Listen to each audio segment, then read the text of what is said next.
কোন আমল করছিল আল্লাহর বন্দায়?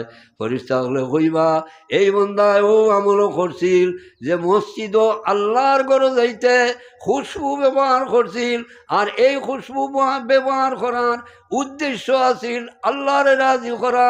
আল্লাহরে রাজি করার উদ্দেশ্যে করার কারণে আজ তার শরীর থেকে এই খুশবু বাহির হইতেছে।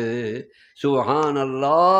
ও দেখো নিয়তে এই আমলর কি পরিমাণ দাম বাড়াইলো, কি পরিমাণ ফজিলত বাড়াইলো।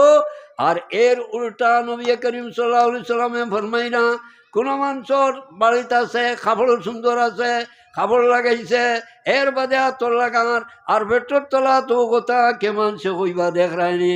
এক বেটা আইসে রবা মসজিদ হামাইতেও খালি মুহুক মুহুক করে সুগন্ধ লাগে।